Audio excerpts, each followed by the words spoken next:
அதற்காக தமிழ்நாட்டில் ஆண்டவர் 4 திசையில் ஆண்டவர் வைக்கப்பட்டிருக்க அந்த தாயத்தை அதனுடைய சக்திகளை அழிக்கிறேன்.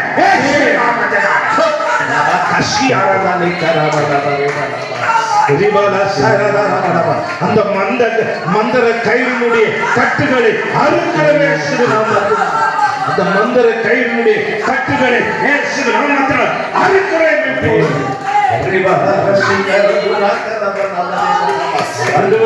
முதலமைச்சருக்கு விரோதமாக எழுந்திருக்கிற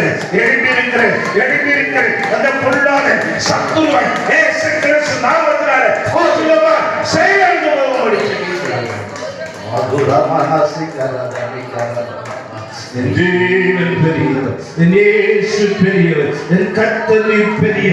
வாழ்க்கை செய்கிற தேவன் அன்றைக்கு ஆண்டவரே ஸ்தோத்திரம் ஆண்டவரே இயேசுவின் நாமத்தினால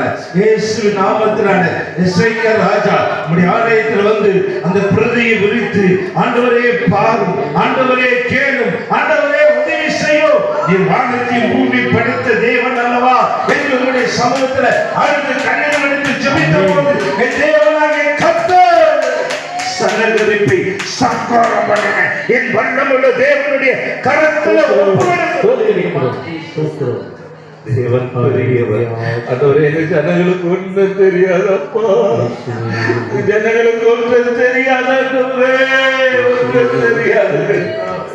அதோர் ஒரு அணையை போல எந்த பக்கம் ஒரு கூட்டம் போதும் அது போல செம்மறையாட்டு கூட்டமாய் தலையை கவுந்து போய் தப்பு கப்படாங்க பண்ணாமத்துட்டு வந்துடுறாங்க. அவளுக்கு ஞானம் தாங்கப்பா, ஞானம் தாங்கப்பா.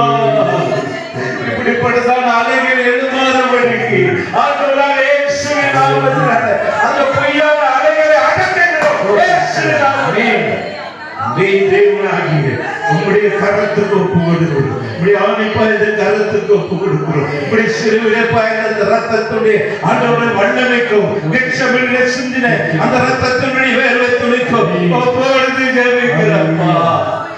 இரக்கமுள்ள தேவனே, இன்றும் 2 நாட்கள், இன்றும் 3 நாட்கள், இன்றும் 1 நாட்கள் என்று சொல்லப்படுகிற அந்த நாட்களுக்குள்ள கடந்து வந்திருக்கிற திருச்சபை மக்கள் ஆண்டவரை திருச்சபை ஊழியக்காரர்கள் மற்றவர்களும் ஆண்டவரை போராடி ஜெபிக்க வேண்டியிருக்கிறது.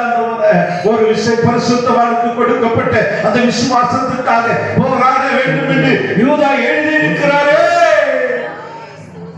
மனதில் வைத்தது கடைசி நாட்கள் ஜெபிக்கிறோமே.